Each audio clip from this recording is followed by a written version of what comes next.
నీవే పారిపోవాలని ఎన్నోసార్లు ప్రయత్నం చేసినావు, కానీ పారిపోవటానికి ధైర్యం చాలలేదే. నీకు నీవే ఈ భూమి మీద నిష్క్రమించాలని ఎంతో ఉబిళ్ళుడుతూ వచ్చినావు, కానీ ఆ పని చేయలేకపోయావే.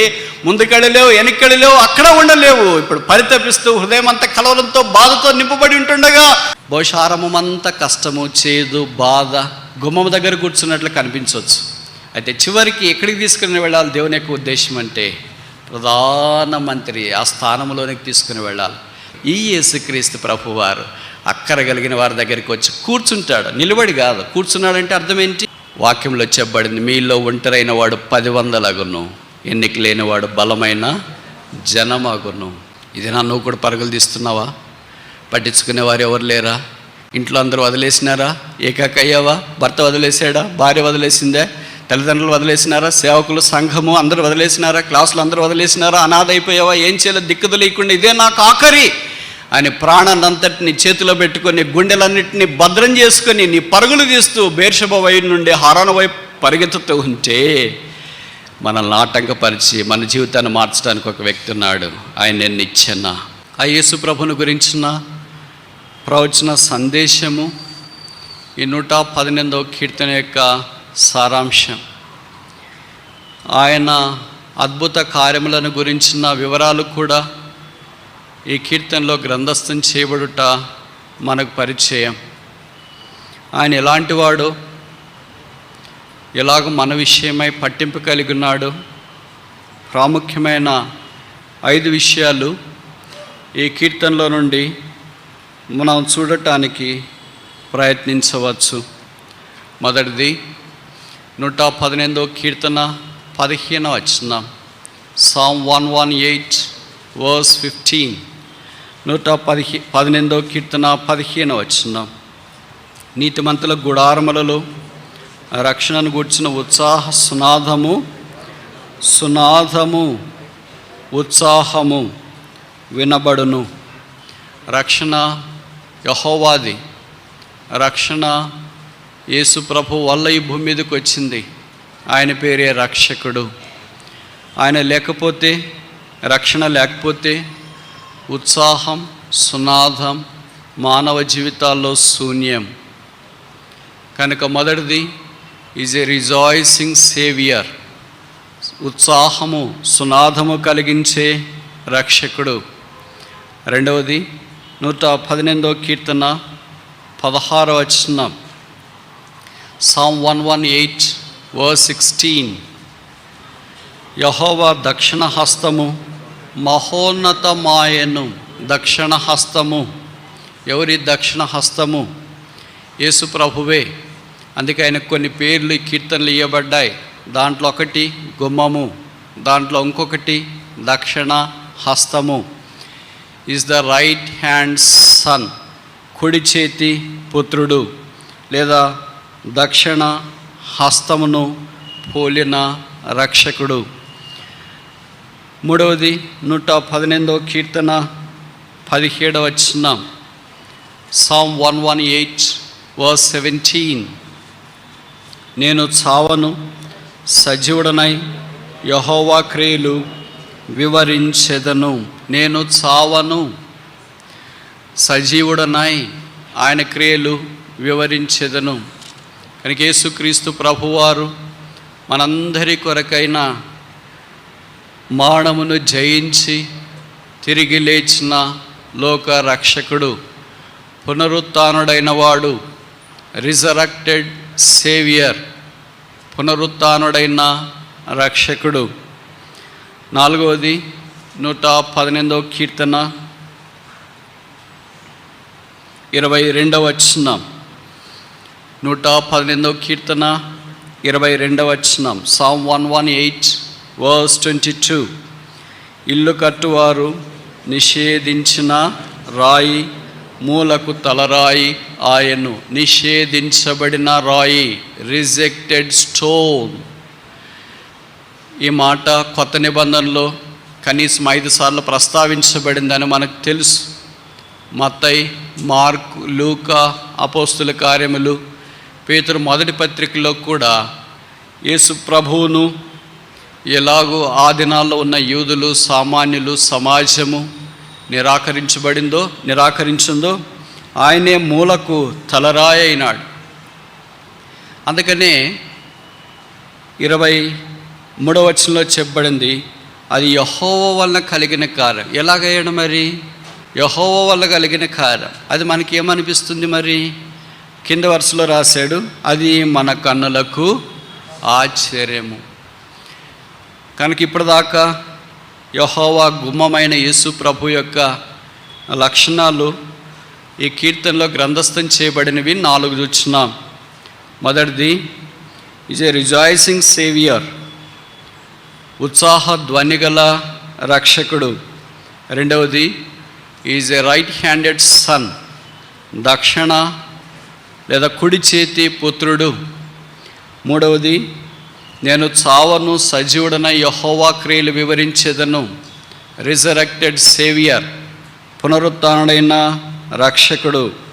నాలుగవది 22వ వచనం, నిషేధించిన రాయి, రిజెక్టెడ్ స్టోన్. ఐదవది ఆఖరిది 118వ కీర్తన 26వ వచనం, యెహోవా పేరట వచ్చువాడు ఆశీర్వాదమొందునుగాక. ఎవరు వస్తున్నారు యెహోవా పేరట? మార్కు 11:9 చెప్పబడింది, యెహోవా పేట వచ్చువాడు లేదా ప్రభు పేట వచ్చువాడు స్తుతించబడును గాక. ఇప్పుడు అది పాత నిబంధన యొక్క వాక్యము తీసి యేసు ప్రభు వారి యొక్క యెరూషలేము ప్రవేశాన్ని గురించిన ప్రస్తావన.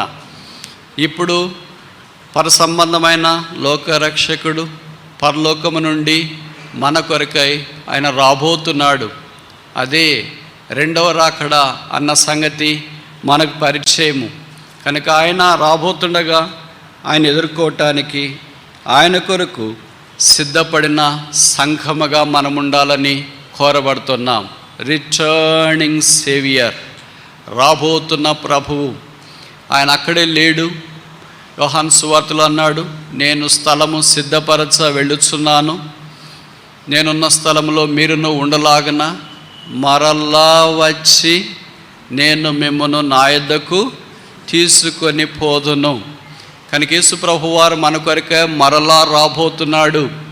ఆయన మరలా రాబోకపోతే మన నిరీక్షణ దుర్లభం, వ్యర్థం. కనుక మరలా రాబోయే ప్రభు కొరకై మనం ఎదురు చూస్తున్నాం. అందుకే ఇది యెహోవా గుమ్మము. ఈ గుమ్మము ద్వారా మాత్రమే, ఈ యేసు ద్వారా మాత్రమే పరలోక రాజ్య ప్రవేశము అన్న సంగతి మనము ఎరుగుదము. ఈ గుమ్మము అనే మాటకి ఇంగ్లీష్లో గేట్ అనే ఒకే పదమే వాడబడుతూ వచ్చింది. బహుశా పద సంపద ఆ విషయంలో తక్కువేమో. తెలుగులో నేను ఎప్పుడు చెప్తూ ఉంటా కదా, ఈ పద సంపద పండితులకు ఎక్కువగా పరిచయము ఎక్కువ దొరికింది అనుకుంటా. అందుకే రకరకాల పదాలు వాడుతూ వచ్చినారు. కనీసం 3 వాడింటారు. ఒకటి ఏంటంటే గుమ్మము, రెండవది ఏంటంటే గవిని, మూడవది ఏంటంటే ద్వారము, నాలుగవది ఏంటంటే తలుపు. ఇలాంటి పర్యాయ పదాలు తెలుగులో కనిపిస్తున్నాయి. కానీ ఇంగ్లీష్లో మాత్రం ప్రతి సందర్భంలో గేట్ గేట్ గేట్ అని వాడబడుతూ వచ్చింది. మరి ఆ గుమ్మమైన యేసు ప్రభు దగ్గర మనం చేసే పనేంటి, చేయాల్సిన పనేంటి? ఆ గుమ్మము దగ్గర ఉండడం ద్వారా మనకి ఇలాంటి ఆశీర్వాదము, బైబిల్లో అలాంటి గుమ్మము దగ్గర ఎవరైనా కనిపిస్తున్నారా? ఇలాంటి ప్రశ్నలకు మీరు అనుమతిస్తే కొన్ని నిమిషాల్లో బైబిల్ని ఆధారం చేసుకొని ఒక 5 విషయాలు మనం పరిగెరుకోవటానికి ప్రయత్నం చేస్తాం. ఇవి మీకు పరిచయమైన మాటలే, మరలా జ్ఞాపకం చేసుకున్నట్టు అవసరమని భావిస్తున్నాం. మొదటిది 28వ అధ్యాయము ఆదికాండం 17వ వచనం. Genesis chapter 28 verse 17. ఆదికాండము 28వ అధ్యాయము 17వ వచనం లేదా 16వ వచనం నేను చదువుతా.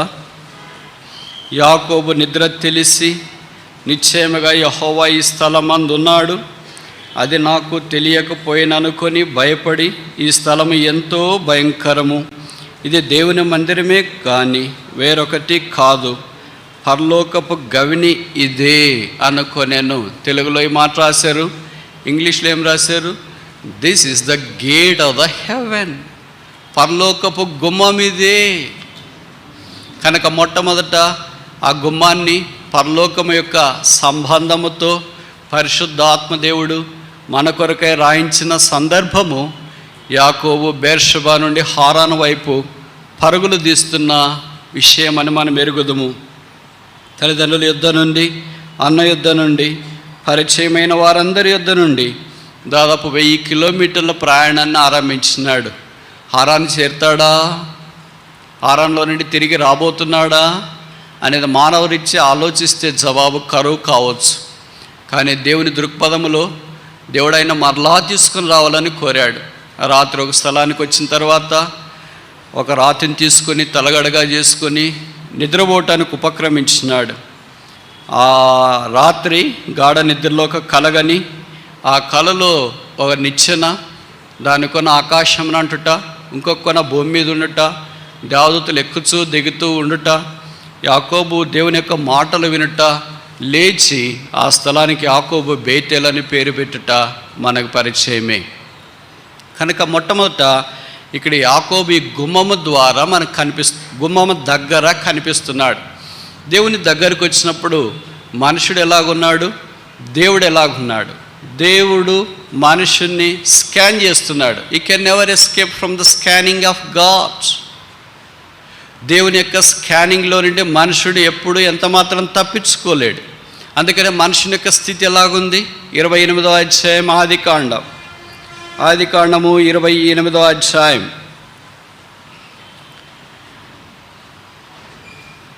13వ వచనం, వర్స్ 13, జెనసిస్ చాప్టర్ 28 వర్స్ 13. మరియు యెహోవా దానికి పైగా నిలిచి, నేను నీ తండ్రి అయిన అబ్రహాము దేవుడను, ఇస్సాకు దేవుడైన యెహోవాను, నీవు పండుకొని ఉన్న ఈ భూమిని నీకును నీ సంతానమునకును ఇచ్చేదును. మనుషుడు భూమి మీద ఎలాగున్నాడు? పండుకొని ఉన్నాడు. అంటే అర్థమేంటి?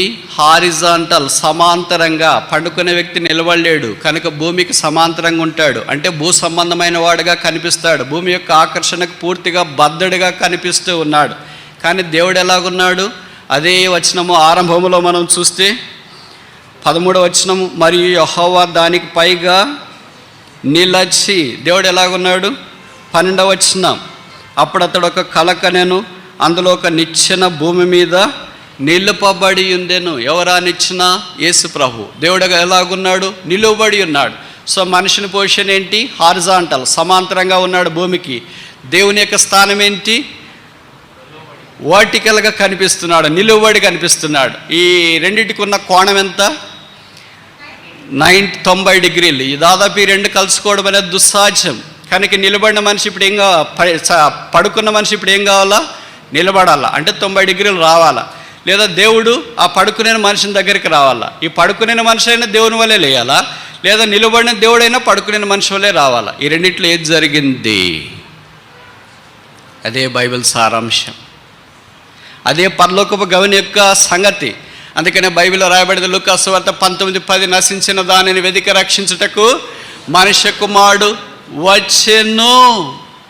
కనుక నిలబడిన దేవుడు అక్కడే నిలబడితే కుదరదు. చూడండి, దారిలో మనం వెళుతుంటాం, పడిపోయి ఉంటాము, ఏదో బండి మీదో లేకపోతే దాని మీద కిందకి పడిపోయింటే పక్కన నిలబడుకొని చాలామంది చూస్తున్నారు. నిలబడుకొని చూసేవాళ్ళకి నేను లేచి నిలబడి వాళ్ళ దగ్గరికి వెళ్ళి నా సహాయం తీసుకోలేను. ఏ వ్యక్తి అయితే నిలబడి చూస్తున్నాడో ఆ వ్యక్తి ఖచ్చితంగా నేను పడిపోయిన దగ్గరికి వచ్చి నన్ను పడిపోయిన స్థితిలో నుండి లేవనెత్తాలి. అందుకే ఎఫెసీ 2:1-2లో చెప్పబడింది, పాపముల చేతను అపరాధముల చేతను పడి ఉన్న మానవ జాతిని విశేషంగా దేవుడు ప్రేమించి మానవాకారాన్ని భూమి మీదకి దిగిరవటానికి సంకల్పించినాడు. అందుకే దేవుడు మానవుడయ్యాడు. పరిశుద్ధుడైన దేవుడు పాపముగా చేయబట్టానికి ఇష్టపడ్డాడు. ఆకాశ మహాకాశాల్లో పట్టుజాలని దేవుడు అమరత్వం కలిగి నిత్యము సదాకాలం అద్వితీయ దేవుడైండు, శ్రీమంతుడు, ఆది సంభూతుడు, సకల యుగములకు రాజు అయిన లోక రక్షకుడు పాపలమైన మనల్ని ప్రేమించి ఈ పాపలోకములోనికి కన్య జానడి గర్భాన ఒక మాంసపు ముద్దగా ఈ భూమి మీదకి దిగి రావటానికి ఇష్టపడ్డాడు. దైవమా, ఇది ఏమి ప్రేమ!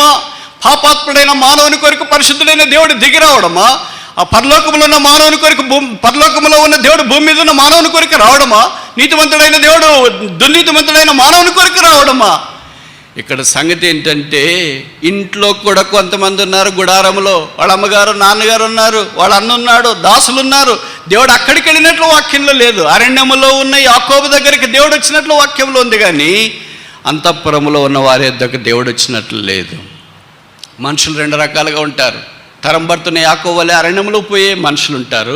ఇంట్లో ప్రశాంతంగా కూర్చున్న వాళ్ళ తల్లిదండ్రులు తమను వలె ఉంటారు. దేవుడు ఎవరి దగ్గరికి వచ్చాడు, ఎవరితో మాట్లాడాడు, ఎవరికి తన సంఘాన్ని గురించిన దర్శనం ఇచ్చినాడు. గుడారంలోనే యాకోబుకు తల్లి తండ్రి దగ్గర లేకపోవచ్చు కానీ పరలోకపు తండ్రి, అరణ్యంలోనే యాకోబుకు తల్లి తండ్రి దగ్గర లేకపోవచ్చు కానీ పరలోకంలో ఉన్న దేవుడు ఆయన దగ్గరికి వచ్చినాడు. గుడారంలో ఉన్న తల్లిదండ్రి దగ్గర పనివారు చుట్టూ పరిచయం చేసేవారు ఉన్నారేమో కానీ దేవుడు వారి దగ్గర రాలేదు. దైవమా, ఇది ఏమి తేడా? ఇది నువ్వు కూడా పరుగులు తీస్తున్నావా? పట్టించుకునేవారు ఎవరు లేరా? ఇంట్లో అందరూ వదిలేసినారా? ఏకాక అయ్యావా? భర్త వదిలేసాడా? భార్య వదిలేసిందే?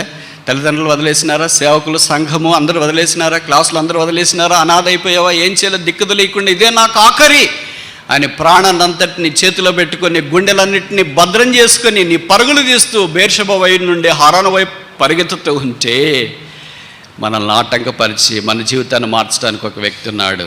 ఆయన నిచ్చెన, అది ఆ భూమి మీద నుండి ఆకాశానికి వేయబడింది. ఆ నిచ్చెన దాటిపోలేం. ఎంత పొడి ఉంటుంది నిచ్చెన? ఎన్ని మెట్లు ఉంటాయి నిచ్చెనకు? 1, 2, 3, 4, 5, 6, 7, 8, 9, 10 ఎన్న. అదే యేసుక్రీస్తు ప్రభు. ఆ యేసుక్రీస్తు ప్రభు యాకోబుని ఇప్పుడు దర్శించినాడు. యాకోబు దేవుని చూచిన వెంటనే this is the gate of heaven, పరలోకపు గవినిదే. ఎవరు పరలోకం? పరలోకం అని ఒక ప్లేస్ కాదు, ఇట్ ఈస్ ద పర్సన్. ఒక వ్యక్తి. యేసుప్రభు ఎక్కడుంటే అక్కడే పరలోకం. యేసుప్రభు లేడనుకో పరలోకం ఇంకెందుకు? కనుక యేసుక్రీస్తు ప్రభువారు ఎక్కడ కనిపిస్తున్నాడో అక్కడే పరలోకం. దేవుడు ఎక్కడున్నాడో అక్కడే పరలోకం. దేవుడు ఇక్కడున్నాడు. అందుకే యాకోబు దీనికి ద గేట్ ఆఫ్ హెవెన్, పరలోకపు గుమ్మం. రక్షణ పొందిన ప్రతి విశ్వాసిని బట్టి ప్రభుకు స్తోత్రాలు. స్థానిక సంఘంగా చేరి వచ్చిన ప్రతి విశ్వాసిని బట్టి ప్రభుకు స్తోత్రాలు. వారు దేవుని గుమ్మములోనికి వచ్చినారు, యెహోవా గుమ్మములోనికి వచ్చినారు, పరలోకపు గవిన్లోనికి వచ్చినారు. దీనికి ఒక పేరు పెడదామా? The gate of the heaven, పరలోకపు గుమ్మం. దేవుని వాక్యం వింటున్న నీవు ఈ పరలోకపు గుమ్మం దగ్గరికి వచ్చినావా? నేను ఈ మాటలు చెప్తుంటే మీరు అనొచ్చు, ఈ హైటెక్ కాలంలో ఇంకా పరలోకం నరకం ఏంటండి? ఈ హైటెక్ కాలంలో ఇంకా జీవితం మానని గురించి మాటలేంటండి? ఈ హైటెక్ కాలంలో చనిపోయిన తర్వాత ఇంకా జీవితాన్ని గురించి మాట్లాడడం ఏంటండి? ఇలాగ విడ్డూరంగా రకరకాలుగా మాట్లాడుతుండవచ్చు. బైబిల్లో రాయబడింది, మనుషులు ఒక్కసారి మృతి పొందవాలని నియమించబడి ఉన్నది, అటు తర్వాత తీర్పు జరుగును. బైబిల్ వాస్తవం, బైబిల్ సత్యం. దీంట్లో ఒక మాట, ఒక అక్షరం, ఒక సున్నా ఏది పోజాలదు, పోబోదు. అందుకే మత్తయి 4:4 చెప్పబడిన మనుషుల రొట్టె వల్ల మాత్రమే కాక దేవుని నోటి నుండి వచ్చి ప్రతి మాట వలన జీవించును. ఈ రక్షకుడైన యేసు ప్రభువుని స్వీకరించి జీవితాన్ని యేసు ప్రభు వారికి అప్పగిస్తే ఆయన నిన్ను పరలోకంగా చేస్తాడు. కొంతమంది జీవితాలు, కొంతమంది ఇళ్ళు, కొంతమంది స్థలాలు ఎలాగుంటాయంటే it's not the gate of heaven but it's gate of hell. అది పరలోకపు గుమ్మముగా ఉండదు, నరకముగా ఉంటుంది. అది వాళ్ళ నోట్లో నుండే వాళ్ళు చెప్తారు, ఈ నరకము నుండి ఎప్పుడు బయటపడతాం బ్రదర్? ఏ నరకం? భర్తనే నరకమా? భార్యనే నరకమా? పిల్లలనే నరకమా? మీరు చేరి వస్తున్న స్థానిక సహవాసం అనే నరకమే? ఏ నరకం? What is that hell you are thinking? Because there is no Christ. Where there is no Christ it is nothing but all. యేసు లేనిది నరకం తప్ప ఇంకేముంటుంది? ఇది యెహోవా గుమ్మము. ఈ గుమ్మానికి దూరంగా ఉంటే, ఈ యేసుకు దూరంగా ఉంటే, ఈ రక్షకునికి దూరంగా ఉంటే ఈ రక్షకుడు ప్రత్యక్షం అవుతున్నాడు. ఈ రాత్రి యాకోబునకు ప్రత్యక్షమయ్యాడు. చీకట్లో నువ్వు కూడా ఆత్మీయమైన చీకట్లో ఉన్నావు, మెటీరియల్లో తోసదేమో, అక్కడే ఉన్నావు. నన్ను ఎవరు చూసుకుంటారు? బైబిల్ ఇలాంటివి చాలా రాశారు బ్రదర్, కానీ వాస్తవ జీవితానికి వచ్చేటప్పటికి అవి వేరైతే బ్రదర్ అని కొంతమంది లాజికల్గా మాట్లాడే వాళ్ళు ఇక్కడ ఉన్నారు. ఇవి బైబిల్లో రాసిన స్టోరీలు, కథలు కాదు, ఇవి వాస్తవ జీవితాలు. Jacob was a real person. Is not a fantasy, is not a illusion, is not a characterised character, but is a true real person. ఆయన నిజంగా వాస్తవమైన వ్యక్తి. ఎలాగ మీరు చెప్తారు నిజంగా వాస్తవమైన వ్యక్తిని? ఇది నా మీరు బైబిల్ గ్లోబ్ ప్రపంచపటం చూడండి. ఇజ్రాయెల్ అనే దేశం ఉందా? ఆ దేశం ఉందంటే అర్థం ఏంటి? ఆ దేశానికి ఒక చరిత్ర ఉంది కదా. ఆ చరిత్రకు మూల పురుషుడు ఎవరు? యాకోబు అన్న సంగతి మనకు పరిచయం. రెండోది చూస్తామా? ఋతు గ్రంథం 4వ అధ్యాయం, book of Ruth chapter 4 verse 1. Ruth 4:1. బోయేజు పురద్వారమునొద్దకు పోయి అక్కడ కూర్చుండగా, చాలండి, ద్వారము అని ఇక్కడ వాడబడింది. ఆది కాండంలో గవిని అని వాడబడింది. 2 చోట్ల ఇంగ్లీష్లో వాడబడిన పదం ఏంటి? Gate. Gate of the city. బహుశా ఇక్కడ బోయేజు చాలా పెద్ద ధనవంతుడు. బహుశా ఆ ఊరిలో పెద్దల్లో ఒక పెద్ద అయిండొచ్చు, లేదా ప్రముఖమైన వ్యక్తి అయిండొచ్చు. మనకు తెలుసు రూతు యొక్క చరిత్ర. మోయాబు దేశంలో నుండి వైధవ్యంతో యూదా దేశ బెత్లెహేంలోనికి అడుగుపెట్టింది. ఉండటానికి సరైన ఇల్లు లేదు, తినడానికి సరైన భోజనం లేదు, కట్టుకోవటానికి సరైన బట్టలు లేవు. నాకు తెలిసి రూత్ అంత దీనస్థితిలో ఉన్న సిస్టర్స్ ఇక్కడ ఎవరు లేరంటే తప్పు కాదేమో. She was brought from rags to the riches. పాకమేడల్ లాంటి జీవితం, చినిగిపోయిన జీవితంలో నుండి సింహాసనం యొక్క జీవితంలోనికి తీసుకురాబడింది. God can turn the life of your rags into the life of your riches. It's possible with God. Mark 10:27 చెప్పబడింది, దేవునికి కొన్నే సాధ్యం కాదు, సమస్తము సాధ్యం. With God all things are possible. కనుక దేవుడు చేయగలడని రూతు నమ్మింది అనుకుంటా. రూతు యూదాదేశ బెత్లెహేములోనికి దేవుని యొక్క వాక్యానికి విధేయత చూపించి బయలుదేరి వచ్చింది. ఇప్పుడు బోయేజు పొలంలో ఆమె పరిగెరుకోవటానికి వెళ్ళింది. ఆ తర్వాత జరిగిన సంగతులన్నీ నాకంటే మీకు బాగా పరిచయం. రూత్ ఇప్పుడు బోయేజుతో జత కట్టాలి. వారి ద్వారా ఓబేదు రావాలి, వారి ద్వారా యెషయా రావాలి, వారి ద్వారా దావీదు రావాలి, దావీదు ద్వారా యేసుప్రభు రావాలి, యేసుప్రభు ద్వారా మనమందరం రావాలి. ఈ దినాన్ని మనం ప్రశాంతంగా యేసుప్రభు యొక్క నామముని ఇలాగ చేరవచ్చటానికి కారణం ఒక వైధవ్యం కలిగిన స్త్రీ అంటే తప్ప. దేవుడు వాక్యంలో చెప్పబడింది, మీలో ఒంటరైన వాడు 10,000 అగును, ఎన్నిక లేనివాడు బలమైన జనమగును. అది రూతు విషయంలో వాస్తవముగా ఉందంటే తప్పు కాదేమో. కనుక ఇక్కడ బోయేజు మనకి యేసుక్రీస్తు ప్రభువారిని జ్ఞాపకం చేస్తున్నాడు. పురద్వారమందు కూర్చొని ఉన్నాడు. ఆయన పని ఏంటంటే రూతు వచ్చిన తర్వాత రూతు విషయమై పెద్దలతో మాట్లాడి రూతుకు చేయవలసిన న్యాయము చేయుట దేవుని యొక్క ఉద్దేశం. కనుక ఎప్పుడు సహాయం చేయటానికి బోయేజు సిద్ధంగా ఉంటాడు. బోయేజు పేరే స్ట్రెంగ్త్, బలము లేదా సహాయం. కనుక మన పరలోక ప్రభు అయిన యేసుక్రీస్తు ప్రభువారి పేరు కూడా అదే. ఏంటా పేరు? ఆపత్కాలంలో నమ్ముకొనదగిన సహాయకుడు, helper in the time of need. మనకు ఆపదలో సహాయం చేసేవాళ్ళు చాలామంది ఉండరు. అందరూ బాగున్నప్పుడు మీకు ఏమైనా డబ్బులు కావాలా అండి అని అడగటానికి వస్తారు, మీకు ఏమైనా హెల్ప్ కావాలండి అని అడగటానికి వస్తారు, మీకు ఏమైనా భోజనం వడ్డించాలండి అని అడగటానికి వస్తారు. కానీ నిజంగా అవసరతలో ఉన్నప్పుడు ఎవరు మన దగ్గరికి రారు. బహుశా దేవుడు అలాగ అనుమతిస్తాడో ఏమో మనకు తెలియదు, లేదా వీళ్ళే వాసన చూసి దూరం అవుతారో ఏమో మనకు తెలియదు, కానీ మొత్తానికి దూరం అయిపోతారు. అయితే ఈ రక్షకుడు, ఈ యేసుక్రీస్తు ప్రభువారు అక్కర కలిగిన వారి దగ్గరికి వచ్చి కూర్చుంటాడు. నిలబడి కాదు, కూర్చున్నాడంటే అర్థం ఏంటి? I am now relaxed, you can share what all your burdens you want to share with me. Now I am free. ఎవరు కూర్చుంటారు? పని అయిపోయిన వాళ్ళు కూర్చుంటారు. ఇంట్లో సిస్టర్స్ పని చేస్తుంటారు అనుకోండి, ఎవరైనా చెప్తారు కూర్చొని అంటే కొద్దిగా పని ఉండండి, అది ఇంత సర్దేసి వస్తా అప్పుడు కూర్చుంటా అంట. బ్రదర్స్ కూడా వచ్చారనుకోండి, అంటే బ్రదర్ కూర్చొని అంటే ఉండండి బ్రదర్, వెయిట్ చేయండి, కొద్దిగా పని ఉంది, ఆ పని అంతా అయిపోయిన తర్వాత వచ్చి కూర్చుంటా. కూర్చున్నామంటే అర్థం ఏంటి? You have all finished your work and you are now relaxed, you have free time to do rest of the work. ఇక్కడ బోయేజు పురద్వారమున కూర్చున్నాడంటే ఆల్ డన్. ఇప్పుడు యేసు ప్రభు వారు ఎక్కడున్నాడంట? నిలబడి ఉన్నాడా, కూర్చొని ఉన్నాడు?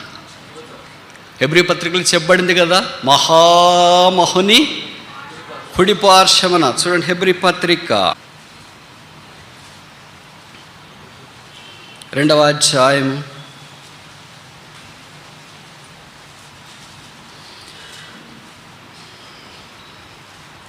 9వ వచనంలో, దేవుని కృప వలన ఆయన ప్రతి మనిషిని కొరకు మరణం అనుభవించినట్లు దూతల కంటే కొంచెం తక్కువ వాడిగా చేయబడి యేసు మరణం పొందినందున మహిమా ప్రభావములతో కిరీటము ధరించిన వానిగా ఆయనను చూచుచున్నాము. 13వ వచనం ఆఖరి వరుస, 1వ అధ్యాయం 13వ వచనం, నా కుడి పార్శ్వమున కూర్చుండుము. ప్రభువారు ఇప్పుడు ప్రధాన యాజకుడిగా పరలోక స్థలాల్లో కూర్చుని ఉన్నాడు. రూత్ ఎలాగైతే బోయేజు దగ్గరికి వచ్చి తన విషయము విజ్ఞాపన చేసిందో, మనము సంఘముగా, వ్యక్తిగా, కుటుంబాలుగా వచ్చి పరలోక బోయిస్ని యేసుప్రభు దగ్గర విజ్ఞాపన చేసినప్పుడు ఆయన మన విజ్ఞాపన ఆలకించి ఎఫెసీ పత్రిక 3వ అధ్యాయం ప్రకారం అడుగు వాటన్నిటికంటేనూ, ఊహించు వాటన్నిటికంటేనూ అత్యధికముగా చేయ శక్తిగల దేవుడు. కనుక రెండవది ఏంటంటే it's a gate of help, సహాయపు గుమ్మం. మూడవది చూస్తామా? సమూయేలు మొదటి గ్రంథము 1 Samuel chapter 9 verse 18.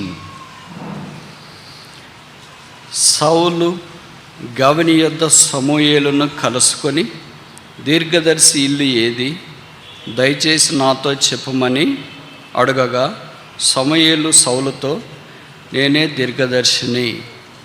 ఈ కాంట్రాస్టింగ్ పొజిషన్ మీకు అర్థమైంది అనుకుంటా. సమూయేలు ఎలాంటి వాడు?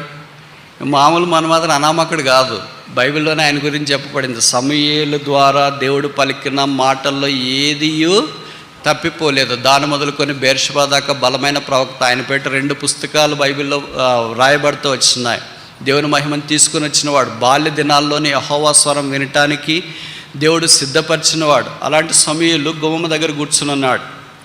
ఇప్పుడు ఎవరు వచ్చినారంటే సౌలు వచ్చినాడు. ఆయనకు విచిత్రం ఏంటంటే ఆయనకి దేవుడెవరు, దేవుని సేవకుడెవరు, పరిసర ధర్మం చేసేవాళ్ళు ఎవరు ఏం తెలియట్లేదు. ఆయన మామూలు మన మాదిరి అనుకొని వచ్చి సమూయేలుని అడుగుతున్నాడు, దీర్ఘదర్శి ఎక్కడున్నాడు అంటే, ప్రవక్త ఎక్కడున్నాడు అని. అంటే సమూయేలు ఎలాగున్నాడు? జస్ట్ నార్మల్గా ఉన్నాడు, ఎక్స్ట్రాడినరీగా మెయింటైన్ చేయట్లేదు. మనం అంటాం కదా, మెయింటైన్ చేయలేదు బ్రదర్, లేకపోతే ఎవరు పట్టించుకోరు బ్రదర్ అని. సమూయేలు లాంటి పొజిషన్లో ఉన్న ప్రవక్త ఉంటే ఎలాగ మెయింటైన్ చేసి చెప్పండి? ఎంతమంది సూట్లు వేసుకొని ముందుంటారు, ఎంతమంది అనుకుంటారు, ఎంత అంబులెన్సులు ఉంటాయి, ఎంత సెక్యూరిటీ ఉంటుంది, ఎంతమంది ఆయన చుట్టూ ప్రోగవుతారు. ఇదినాల్లో మీరు అలాంటి దృశ్యాలు అక్కడ మీరు చూస్తుంటారు. కానీ సమూయేలు దగ్గర సమూయేలు అని చెప్పడానికి ఒక పిల్లోడు కూడా లేడు. వాటర్ బాటిల్ పట్టుకోవడానికి లేదు, సంచి పట్టుకోవడానికి లేదు, ఏదన్నా అవసరమైతే సహాయం చేయడానికి కూడా లేదు. కనుక సౌలు లాంటి వాడు నేరుగా సమూయేలు దగ్గరికి వచ్చినాడు. మామూలుగా అడగాలి కదా, లోపల సమూయేలు ఉన్నాడండి అని. అందులో సమూయేలు ఎలాగ ఉన్నాడంటే, ఇంత గొప్ప ప్రవక్త అయినా he was accessible to all the people. సమూయేలు అంటే ప్రవక్త దగ్గరికి ఊరికి యాక్సెసిబుల్గా మనం రాగలమా? కనుక సమూయేలు మనకు జ్ఞాపకం చేసేది ఏంటంటే, దేవుని పరిచాకులమైన మనం కూడా we must be accessible for all the people, all godly people. So many times we are accessible to the ungodly people but not to the godly people. ఇప్పుడు సౌలు యొక్క కథ మనకు తెలుసు. గాడిదలు కొట్టుకొని గాడిదలు ఎక్కడున్నాయని అడగడానికి ఈయన దగ్గరికి వచ్చినాడు. చూడండి ఎలా కథ ఉందో, ఎంత గొప్పవాడేంటి, గాడిదల గురించి చెప్పాల్సిన అవసరం రావడం ఏంటి? ఈయన అభిషేకించడానికి దేవుడు పంపిన సమూయేలు అయితే గాడిదల గురించి చెప్పాల్సిన పరిస్థితి వచ్చింది.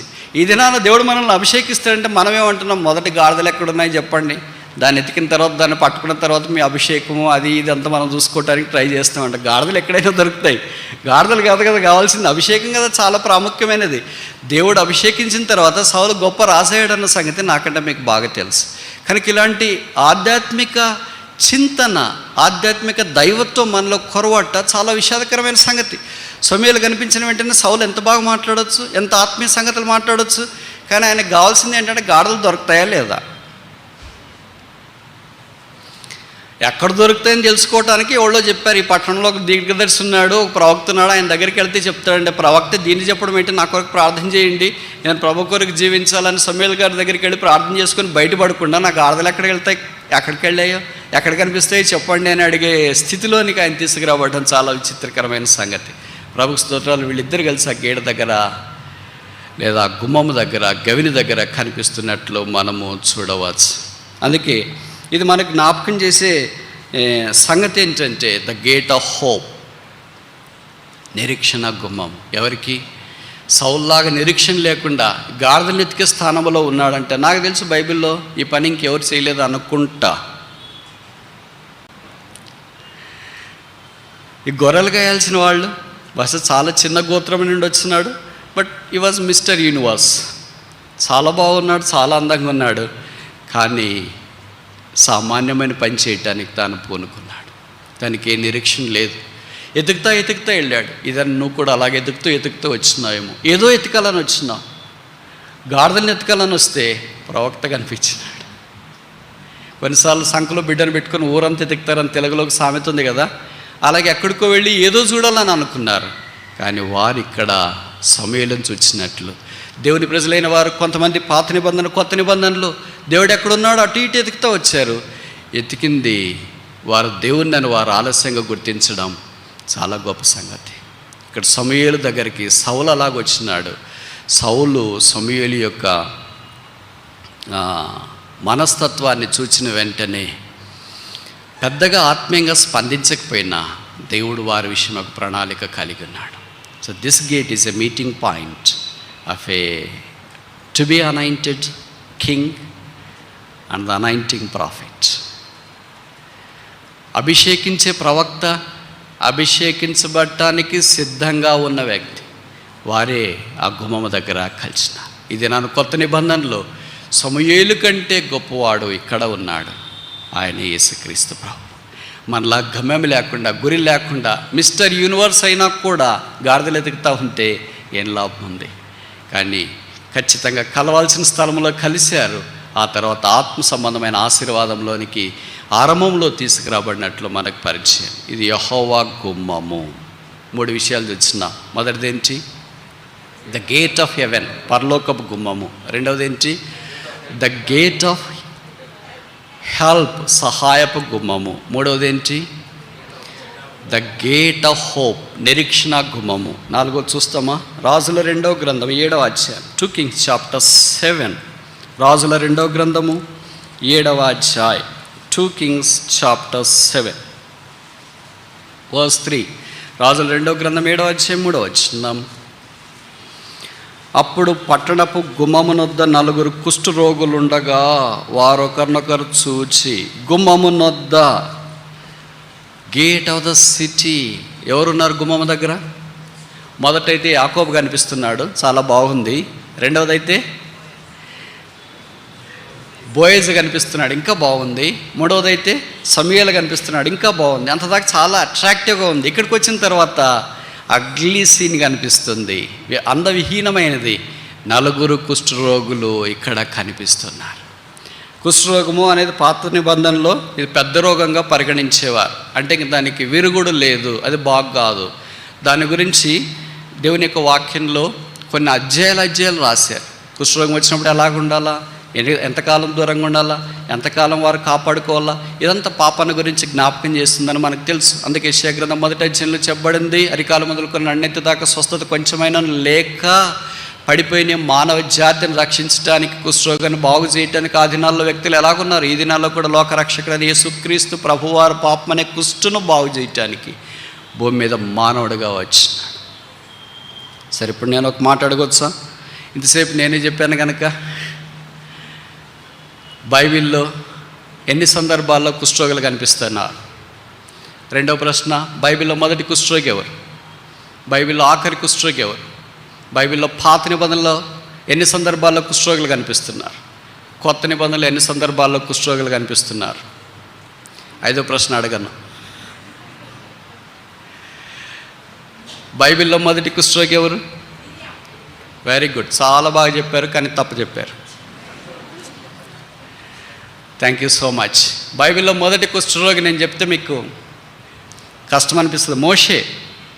నిర్గమకాండం 3వ అధ్యాయంలో, ప్రభువా నేను ఆడిపోతా, అసలు నాకు మాటలు రావు కదా, నాలుగు సరిగలేదు కదా అని అంటే దేవుడు అద్భుతాలు ఆయన మధ్యలో చేయడానికి ఆరంభించినాడు. అప్పుడు అన్నాడు, నీ చేయి తీసుకొని నీ రొమ్మ దగ్గర పెట్టుకో అన్నాడు. ఒకసారి పెట్టుకున్నాడు. పెట్టుకునే వెంటనే ఏమైపోయింది? బయటికి తీ అన్నాడు. తీసిన వెంటనే మీరు ఊహిస్తారా, మోషే లాంటి ఉద్దండ పిండుడైన ఆత్మీయ విశ్వాస వీరుడు లాంటి వాడు బైబిల్లో మొదటి కుష్ఠరోగి అని, నాలాంటి వాడు కుష్ఠరోగి అని మోషే అనుకుంటే, ఐగుప్తు విద్యల్లో సకల ప్రావీణ్యత కలిగిన వాడు, మిస్టర్ ఈజిప్ట్. మోషేని మించిన వారు ఆ వాక్యం లేరు. హెబ్రీ పత్రికలో చెప్పబడింది, మోషే దివ్య సుందరుడు. అసలు మనం సుందరంగా ఉంటేనే ఇంక భూమి మీద నడవము, 1 ఇంచు పైన నడుస్తుంటాం. అలాగ ఉండమనుకోండి, ఉంటే ఇక్కడ దాకా ఎందుకు వస్తాం? హాలీవుడ్, బాలీవుడ్, టాలీవుడ్ ఏదో ఒక గుడ్లో ఉండింటాము. దివ్య సుందరుడు, ఈ పేరు చాలా అరుదుగా వాడబడింది. బహుశా నాకు తెలిసి మోషేకి ఒకటే వాడబడింది అంటే తప్పు కాదేమో. కనుక అలాంటి వాడు కుష్ఠరోగి కావడం ఏంటి? చాలా స్ట్రేంజ్ కదా. దేవుడు కొన్నిసార్లు అలాగే తీసుకెళ్తాడు. నువ్వు పెద్దవాడు కాకమునుపు చిన్నవాడు కావాలా, అది కాకపోతే ఇట్స్ నాట్ గాడ్లీ వే. అందుకని ఒక్కసారి చేయి తీసిన వెంటనే కుష్ఠరోగం, ప్రభు షాక్, నేనేంటి కుష్ఠరోగం ఏంటి, అసలు నన్ను చేసుకున్న అమ్మాయి నేను బాగున్నాననే చేసుకునింది, ఈ కుష్ఠరోగం వచ్చి ఇంటికి పోతే ఇంకేమైనా ఉందా? ఒకసారి మరలా ప్రభు చెప్పాడు, నీ చేయి తీసుకుని మళ్ళీ అక్కడ నీ రొమ్ము దగ్గర ఉంచుకో. కుష్ఠరోగం బాగా అయిపోయి తర్వాత వాళ్ళ అక్కకు వచ్చింది దాని కారణం చేత. పాత నిబంధనలో 4 కుష్ఠరోగులు ఇదే సందర్భంలో కనిపిస్తున్నారు. కొత్త నిబంధనలో ఒకే ఒక సందర్భంలో 10 మంది కుష్ఠరోగులు కనిపిస్తున్నారు. ఈ 2 సందర్భాల్లోనే ఎక్కువ మంది కుష్ఠరోగులు మనకు కనిపిస్తున్నారు. 10 మంది కుష్ఠరోగులు వచ్చినారు ప్రభు దగ్గరికి, మమ్మల్ని స్వస్థపరచమన్నారు. యేసు ప్రభు మీరు వెళ్ళి యాజకులు కనపరచుకోమన్నారు. బైబిల్లో రాయబడిన వారు వెళ్ళుచుండగా శుద్ధులైరి. దాంట్లో ఒక్కడు మాత్రం తిరిగి వచ్చినారు. ప్రభు వేసిన ప్రశ్న, వేర్ ఆర్ ద 9? ఆ 9 దగ్గర ఎక్కడా? Where are the 9? ఆ 9 దగ్గర ఎక్కడ? కనుక కృతజ్ఞత కలిగి వచ్చేవాళ్ళు 1%. 9 మంది బయటికి వెళ్ళిపోయారు, ఒకడు మాత్రం వచ్చినారు. అంటే 100లో ఎన్నో శాతం వస్తారు? 10%, అంటే 10%. దేవుడి దగ్గర కృతజ్ఞత, దేవుడు చేసిన మేలను బట్టి కృతజ్ఞత వచ్చేది కేవలం 10%. మిగతా 90% అంతా కృతజ్ఞత లేని వాళ్ళుగా ఉంటారు. దాని అర్థం ఏంటి? తిమోతికి రాస్తూ అపోస్తుడైన పౌలు పరిశుద్ధాత్మతో రాసింది ఏంటంటే, అంత్య దినములలో అపాయకరమైన కాలములు వచ్చును. ఏంటి సూచన? కృతజ్ఞత లేని మనుషులు, థ్యాంక్లెస్ పీపుల్. కనుక అలాంటి వాళ్ళు బహుశా ఉన్నారేమో. ఇక్కడ మనం చూస్తే వారు గుమ్మం దగ్గర వాళ్ళు ఉన్నారు. ఆ తర్వాత జరిగిన సంగతి ఏంటంటే, వారు ఇంకెలాగో మనం చనిపోతాం కదా, మన శత్రువుల యొక్క స్థావరంలోనికి వెళితే వాళ్ళు మనం బతికినిస్తే బతుకుదాం, చంపేస్తే చనిపోదామని అక్కడికి వస్తే శత్రువులు ఎవరు లేరు, వాళ్ళు పట్టుకోలేనంత దోపుడు సొమ్ము వారికి కనిపించింది. అందుకని వాళ్ళు అన్నారు, ఇప్పుడు మనం ఊరుకుండడం మంచిది కాదు, ఇది శుభవర్తమానం గల దినం. రాజుల 2వ గ్రంథం 7వ అధ్యాయం, 2 Kings chapter 7. రాజుల 2వ గ్రంథం 7వ అధ్యాయం 9వ వచనం, వారు మనం చేయనిది మంచి పని కాదు, నేటి దినము శుభవర్తమానము గల దినము, మనం ఊరకొన నేల తెల్లవారు వరకు మనం ఇచ్చటి నుండి నీడల ఏదైనా ఒక అపాయం మనకు సంభవించిన గనక మనము వెళ్ళి రాజు ఇంటి వారితో సంగతి చెప్పుదాము రండి అని ఒకరితో ఒకరు చెప్పుకొనరి. ఎక్కడికి వచ్చారు ఇప్పుడు? ఎక్కడ ఆరంభించిన జీవితం? 3వ వచనం గుమ్మము దగ్గర. 9వ వచనం ఎక్కడ? రాజు ఇంటి దగ్గర. This is the journey of a leper. కుష్ఠరోగి యొక్క ప్రయాణం ఏంటంటే గుమ్మము దగ్గర ఆరంభించినాడు, ఇప్పుడు రాజు ఇంటి దగ్గరికి వచ్చినాడు. ఎవరు ఆ కుష్ఠరోగులు? 4. ఎందుకు 4 ఉన్నారు? 5 మంది ఎందుకు లేరు? ఎందుకు 4 ఉన్నారు? 3 ఎందుకు లేరు? ఎందుకు 4 ఉన్నారు? 10 మంది ఎందుకు లేరు? ఎందుకు 4 ఉన్నారు? 4 ఏం జ్ఞాపకం చేస్తుంది? సార్వత్రికం. 4వ దినాన్ని దేవుడు ఏం చేశాడు? సూర్యుని చేశాడు. ఎన్ని దిక్కులు ఉన్నాయి? 4 దిక్కులు ఉన్నాయి. ఎన్ని సువార్తలు ఉన్నాయి? 4 ఉన్నాయి. అన్నీ ఏం కనిపిస్తున్నాయి? 4 కనిపిస్తున్నాయి. 4 కనిపిస్తున్నాయి అంటే అర్థం ఏంటి? It speaks of the universality. పాపం సార్వత్రికంగా విస్తరించబడింది. అలాంటి పాపాత్ముడైన మానవుడు ఎలాగున్నాడంటే ఊరికి వెలపటి గుమ్మం దగ్గర ఉన్నాడు. ఆ మానవుని రాజు యొక్క ఇంటిలోనికి తీసుకురావటం కొరకే రాజులకు రాజు యేసుక్రీస్తు ప్రభు వారి భూమి మీదకి దిగి వచ్చాడు. గుమ్మంలో ఉన్న మానవుడు ఇప్పుడు ఎక్కడికి వస్తున్నాడంటే రాజు ఇంటిలోనికి వస్తున్నాడు. This all free access. దీనికి ఏం ఖర్చు పెట్టలేదు, దీనికి ఏం డబ్బు చెల్లించలేదు. కేవలం సామాన్యంగా కృప ద్వారా మాత్రమే వారు అక్కడికి తీసుకురాబడుతున్నారు. అందుకే పరమగీతం 2వ అధ్యాయంలో చెప్పబడింది, అతడు నన్ను విందుశాలకు తోడుకొని పోయెను, నా మీద ప్రేమను ధ్వజముగా ఎత్తెను. అందుకే మెఫీబోషెతు విషయంలో దావీదు సెలవిచ్చిన మాట, సదాకాలం నా భోజన బల యొద్ద నీవు భోజనం చేస్తావు. You shall dine with me, king's table, రాజభోజనము, బల్ల. కనుక పాపులమైన మనం ఎక్కడో పడి చెరుగుతున్న మనల్ని దేవుడు తీసుకుని వచ్చి రాజులైన యాజక సమూహంలోనికి చేశాడు. ఇది దేవుని కృప కాదా? ఇక్కడ మన జ్ఞాపం చేయబడే గుమ్మము చాలా పరిచయమైన గుమ్మము. అదే మనకి ఏం తెలియజేస్తుంది? కుష్ఠరోగులు దేవుని యొక్క కృపను బట్టి గుమ్మములో నుండి ఇప్పుడు ఎక్కడ దాకా వస్తున్నారు? వాళ్ళు రాజు యొక్క ఇంటి దగ్గరికి వచ్చినట్లు ఈ వాక్యం ద్వారా మనకు జ్ఞాపకం చేయబడుతూ ఉంది. అందుకే దీనికి మనం ఒక పేరు పెడదామా? ద గేట్ ఆఫ్ హెరాల్డింగ్, ప్రకటించే గుమ్మము. ఇది శుభవర్తమానం గల దినము. మనం ఊరకనేలా మనం వెళ్ళి తెలియచెప్పుదామా రండి. సరే, 5వ దాకా చూసి ముగిస్తామా? ఎస్తేరు గ్రంథం 2వ అధ్యాయం 19వ వచనం. Book of Esther chapter 2 verse 19. Esther 2:19. Esther chapter 2 verse 19. 2వ మారు కన్యకలు కూర్చబడినప్పుడు మొర్దెకై రాజు గుమ్మములో కూర్చొని ఉండెను. రాజు గుమ్మములో మొర్దెకై కూర్చొని ఉండెను. కనుక ఇది మొర్దెకై యొక్క యథార్థతను జ్ఞాపకం చేస్తుంది. గేట్ ఆఫ్ హానెస్టీ, యథార్థవంతుడిగా అక్కడ కూర్చొని ఉన్నాడు. కానీ ఈ మొర్దెకై అలా కూర్చోవడము హామానుకు నచ్చలేదు. అందుకని ఆ తర్వాత నాకంటే మీకు బాగా తెలుసు విషయము, వారందరినీ చంపటానికి ఆయన పూనుకున్నాడు, కానీ తాను చివరికి చనిపోయాడు. ఆ తర్వాత ఇప్పుడు మొర్దెకై ఎక్కడ కూర్చున్నాడు? ఎస్తేరు 10వ అధ్యాయం, ఎస్తేర్ చాప్టర్ 10 3వ వచనం. Esther chapter 10 verse 3. ఎస్తేర్ 10:3. యూదుడైన మొర్దెకై రాజైన అహష్వేరోషునకు ప్రధానమంత్రిగా నుండి, ఎక్కడి నుండి ఎక్కడికి వచ్చాడు? From gate keeper to governing seat. గుమ్మం దగ్గర కూర్చున్నవాడు ప్రధానమంత్రి స్థానంలోనికి వచ్చినాడు. ఎలిజిబిలిటీ ఏంటి? హానెస్టీ, నమ్మకత్వం, యథార్థంగా ఉండడం. కాని దేశంలో ఇష్టం లేని వారి మధ్యలో, ప్రతికూలమైన వారి మధ్యలో తన యథార్థతను కాపాడుకోవటానికి మొర్దెకై ఇష్టపడ్డాడన్న సంగతి మనకు తెలుసు. మొర్దెకై అంటే బిట్టర్, చేదు అని అర్థం. మారా నుండే వచ్చింది మరియమ్మ అనేది, మొర్దెకై అనేది, ఇవన్నీ చేదు, వారి జీవితాలు చేదు. కానీ వారిలో నుండి బయటకు వచ్చింది పరిమళం. దేవుడు ఈ దినాన బహుశా ఆరంభమంతా కష్టము, చేదు, బాధ గుమ్మం దగ్గర కూర్చున్నట్లు కనిపించవచ్చు. అయితే చివరికి ఎక్కడికి తీసుకుని వెళ్ళాలి దేవుని యొక్క ఉద్దేశం అంటే ప్రధానమంత్రి ఆ స్థానంలోనికి తీసుకుని వెళ్ళాలి. 4 కుష్ఠరోగుల వల్లే గుమ్మం దగ్గర ఆరంభంలో కూర్చుని ఉండొచ్చు, కానీ ఎక్కడికి తీసుకెళ్ళాలంటే రాజు ఇంటిలోనికి వెళ్ళాలని దేవుని ఉద్దేశం. యాకోబు వల్లే పరుగులు తీస్తూ ఉండొచ్చు, కానీ దేవుని ఉద్దేశం ఏంటంటే పరలోకపు గవిని యొద్దకు దేవుని ప్రజలైన వారిని తీసుకుని వెళ్ళాలని దేవుని ఉద్దేశం. ఇప్పుడు మన సంగతి ఏంటి? ఇది యెహోవా గుమ్మము. ఈ గుమ్మానికి ఉన్న 5 విషయాలు ఇప్పుడు మనం చూస్తూ వచ్చినా. మొదటిది ఏంటి? ద గేట్ ఆఫ్ హెవెన్, పరలోకపు గుమ్మము. రెండవది ఏంటి? ద గేట్ ఆఫ్ హెల్ప్, సహాయపు గుమ్మము. మూడవది ఏంటి? ద గేట్ ఆఫ్ హోప్, నిరీక్షణ గుమ్మము. నాలుగవది ఏంటి? ద గేట్ ఆఫ్ హెరాల్డింగ్, మనం వెళ్ళి ప్రకటన చేయడం రండి. ఐదవది ఆఖరిది ఏంటి? ద గేట్ ఆఫ్ హానెస్టీ, యథార్థత గుమ్మం. ముగించొప్పున ప్రశ్న ఏంటంటే ఈ 5 గేట్ల దగ్గర మనం ఏ గేట్ దగ్గర ఉన్నామో? మొదటి గేట, రెండవ గేట, మూడవ గేట, 4వ గేట, 5వ గేట, అసలు గేట్లే లేవా దీనికి? Where are we now? యాకోబు వలే పరలోకపు గుమ్మం దగ్గర ఉన్నామా, లేదా బోయజు వలే సహాయపు గుమ్మం దగ్గర ఉన్నామా, లేదా సమూయేలు వలే నిరీక్షణ కలిగించే గుమ్మం దగ్గర ఉన్నామా? కుష్ఠరోగుల వల్లే వెళ్ళి మనము ప్రకటిస్తాం రండి, ఇది శుభవర్తమానం గల దినమని బయలుదేరే వారి గుంపులో ఉన్నామా?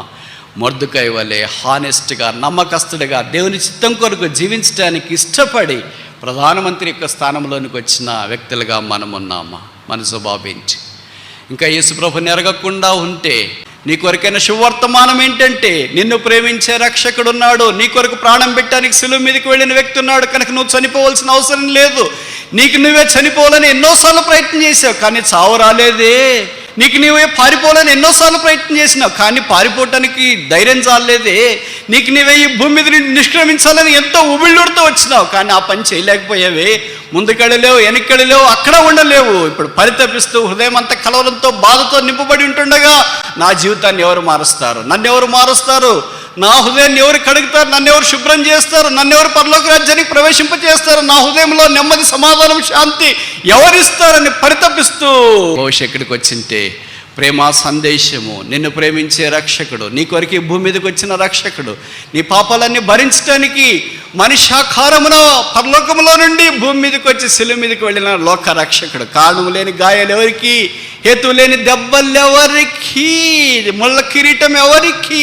చేతుల్లో మేకులు ఎవరికి? కాళ్ళలో మేకులు ఎవరికి? దేహంలో రక్త ప్రవాహం అయ్యేంతగా కొరడా దెబ్బలు ఎవరికి? ప్రక్కలో బల్లెపూట ఎవరికి? మన కొరకు కాదా? మన పాపములను బట్టి కాదా? మన శిక్షను బట్టి కాదా? ఇంతగా ప్రేమించే లోకరక్షకుడు ఎవరు నీకున్నారు?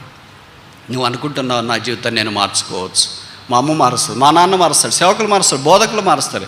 ఎవ్వరు మన జీవితాన్ని మార్చలేరు. మనం అన్ని కంట్రోల్ చేస్తాం. అందుకే ఎక్కడ చూసిన ఏం రాసింటారు అంటే కంట్రోల్ రూమ్ అని రాసింటారు. I can control, you can control your drone, you can control your computer, you can control your mobile, you can control the traffic, you can control your computer, you can control all the satellites in the space, but you can never control yourself. It's not possible. మనల్ని మనం control చేసుకోలేం. మన control room ఎక్కడుందో తెలుసా? పరలోకములో. ఆయన ఒక్కడే మన జీవితాలను కంట్రోల్ చేయగలడు. ఆయన పేరే యేసుక్రీస్తు ప్రభువు, రాజులకు రాజు, ప్రభువులకు ప్రభువు, దేవాది దేవుడైన యేసుక్రీస్తు ప్రభువు వారు మానవుని ప్రేమించిన కారణం చేత చనిపోయి సమాధి చేయబడి తిరిగి లేపబడ్డాడు కనుక బైబిల్లో రాయబడింది, యేసు రక్తం ప్రతి పాపము నుండి మనల్ని కడిగి పవిత్రులుగా చేస్తుంది. మానవుని యొక్క పాపాన్ని యేసుక్రీస్తు ప్రభు యొక్క రక్తము కడిగిన వెంటనే మనిషిని యొక్క హృదయం తేటపడుతుంది, తెల్లనవుతుంది, ఆశ్చర్యకరంగా మార్చబడుతుంది, ప్రవర్ధన మారిపోతుంది, జీవన వ్యవహారం మారిపోతుంది, ఆశయాలు మారిపోతాయి, అభిప్రాయాలు మారిపోతాయి, రుచులు మారిపోతాయి, వైఖరి మారిపోతుంది. He will be a brand new creature because Christ has a capacity to turn darkness into light. చీకటి వెలుగుగా యేసు ప్రభు మార్చగలడు, చనిపోయిన వాడిని యేసు ప్రభు లేపగలడు, పాడైపోయిన దాన్ని యేసు ప్రభు బాగు చేయగలడు, కృంగిన దాన్ని యేసు ప్రభు కట్టగలడు. ఇది యేసు వల్ల సాధ్యం. What is not possible with man is possible with God. మనుషులతో సాధ్యంగా అంది దేవుడితో సాధ్యమవుతుంది. ఆయనే యేసుక్రీస్తు ప్రభు అని మేము ప్రకటిస్తున్నాం. ఆ యేసుక్రీస్తు ప్రభువుని అంగీకరించడానికి, చేర్చుకోవటానికి నీకు ఇష్టం లేదా? ఆయన మానవుడిగా ఈ భూమి మీద దిగి వచ్చి మనందరి కొరకై శిలువలో రక్తం కార్చిన ఆయన ప్రేమకు సాటి అయిన ప్రేమ ఈ భూమి మీద ఏమీ లేదు. మనుషులమైన మనము పాపం చేత కొట్టిమిట్టాడుతూ మానడానికి దగ్గరలో ఉన్నప్పుడు, బతుకంత చెడిపోయి ఎవ్వరూ బాగు చేయలేనప్పుడు దేవుడు మానవుడికి ఈ భూమి మీదకి దిగి వచ్చినాడు. ఆ దేవుడే శిలువ మీదకి వెళ్ళాడు. ఆ శిలువలో మన కొరకే రక్తం కార్చి తన ప్రాణమంతా మనకిచ్చాడు. Christ is the greatest gift given to the human people or humankind. There is no parallel gift other than the Christ himself. క్రీస్తే కాకుండా ఇక మనుషునికి దేవుడు ఇవ్వగలిగిన వరము ఈ భూమి మీద ఏదియో లేదు. అదే పాపక్షమాపణ, అదే మారు మనసు, అదే ఆధ్యాత్మిక చింతన, అదే శాంతి, అదే సమాధానం, అదే నెమ్మది, అదే నిరీక్షణ, అదే పరలోకానికి మార్గం, అదే యెహోవా గుమ్మం. నీ కొరకై ప్రాణం ఇచ్చిన యేసును స్వీకరించడం నీకు ఇష్టమా? నిరాకరించడం నీకు ఇష్టమా? నీ స్పందన ఏంటి?